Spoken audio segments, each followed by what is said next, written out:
तो ये रहा quiz number third, set third.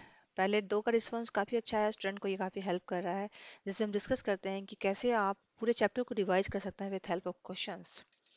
तो यदि आपने क्विज नंबर 1 और 2 सेट नहीं दिखा तो लिंक में डाल दिया, उसको प्लीज जाके देखिए। देखिए 10 आउट ऑफ 10 में कितना आता है आपको। एक पेन लेके रेडियो चाहिए और चलिए स्टार्ट करते हैं क्वेश्चन नंबर 1 की तरफ से। विच of the following is a chemical reaction? Chemical reaction, देखिए क्विज का मतलब ये होता है कि यहाँ पे हम रिवीजन भी करने वाले हैं क्योंकि आपका बोर्ड नजदीक है। तो कैसे आप एक क्वेश्चन के हिसाब मदद से आप पूरे चैप्टर को रिवाइज कर सकते हैं। वीडियो को पॉज करना, आपको आंसर चेक करना है किसमें क्या, कौन सा करेक्ट सही है रिएक्शन है यहाँ पे। मेल्टिंग ऑफ आइस क्या रिएक्शन है? ये फिजिकल चेंज है, केमिकल रिएक्शन नहीं है। Dissolving of sugar in water ये भी नहीं है। Rusting of iron, boiling of water नहीं। अब ए, बी और डी में क्या डिफरेंस है? ये दोनों, ये तीनों जो आप देख रहे हैं ये बेसिकली ये फिजिकल चेंज है। फिजिकल चेंज क्या होता है? जहाँ पे कोई भी नया चीज नहीं बन रहा है, वही का वही वो चीज रोटेट हो रहा है। जैसे मेल्टिंग ऑफ आइस मतलब क्या हो गया कि आप सॉलिड से लिक्विड बना रहे हो, मतलब आइस था, अब ये वाटर बन गया, बट स्टिल वो वाटर ही है, हमने कुछ नया नहीं बनाया है।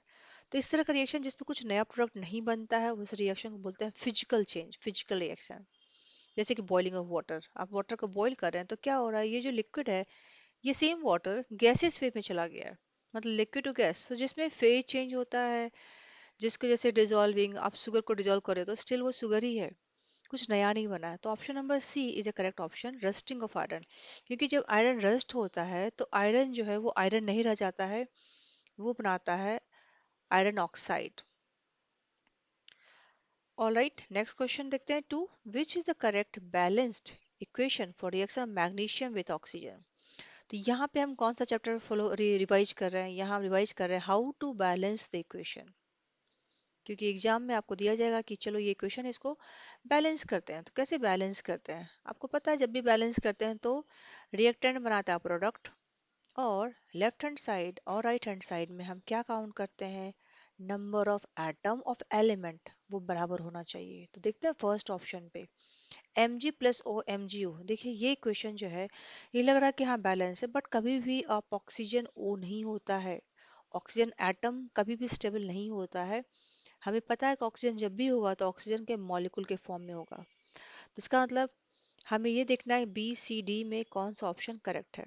तो 1 तो गया हमारे हाथ से।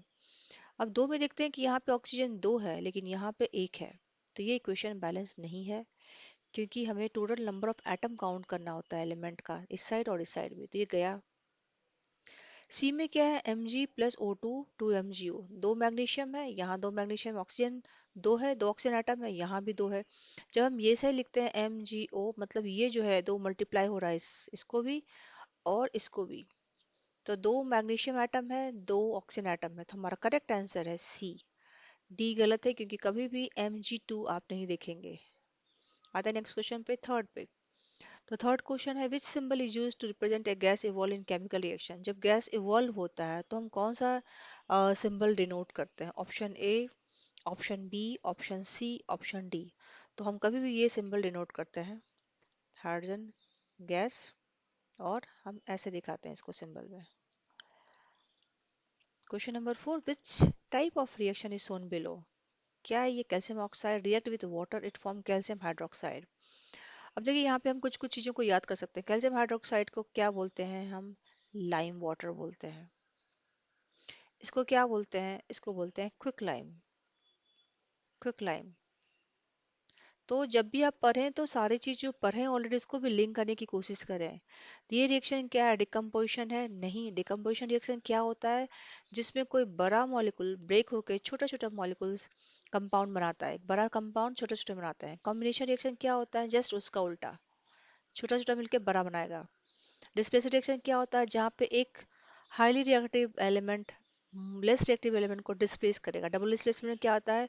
दो बार डिस्प्लेसमेंट होता है। तो इसका करेक्ट आंसर क्या है? ये हमारा एक कॉम्बिनेशन रिएक्शन है, क्योंकि यहाँ पे दो सिंपल कंपाउंड कंबाइन होकर के एक बड़ा कंपाउंड बना रहा है। तो option B is the correct answer. Question number 5, in a chemical reaction the substance written on the left side are called. ये तो बहुत सिंपल है। ए प्लस बी मिल के बना है ए बी। तो लेफ्ट साइड में आपको क्वेश्चन भी काफी ध्यान से पढ़ना, लेफ्ट साइड में जो है उसको क्या बोलते हैं, इसको हम बोलते हैं रिएक्टेंट। तो करेक्ट आंसर है B. Which of the following reaction is a decomposition reaction. Video को पॉज करें, आप देखिए आपको कौन सा करेक्ट आंसर लग रहा है। तो यदि आप ये भी बताएं कि ए क्या है। ए एक एग्जाम्पल है हमारा डिस्प्लेसमेंट रिएक्शन का। क्यों? क्योंकि यहाँ पे zinc is more reactive than the copper, और चूंकि ज्यादा रिएक्टिव है तो ये कॉपर सल्फेट से कॉपर को डिस्प्लेस कर रहा है। उसी तरह से जैसे कोई पावरफुल आदमी लेस पावरफुल आदमी को डिस्प्लेस कर सकता है। तो ये हो गया डिस्प्लेसमेंट रिएक्शन। अब ये जो देखते हैं AgCl, ये केसेस का एग्जांपल, एक बड़ा कंपाउंड ब्रेक होकर छोटा छोटा कंपाउंड बनाती है, ये एग्जांपल हो गया हमारा डीकम्पोजिशन। सी क्या हो रहा है, कैल्शियम ऑक्साइड प्लस ये यहाँ पे क्या हो रहा है, ये कॉम्बिनेशन हो रहा है, कॉम्बिनेशन रिएक्शन।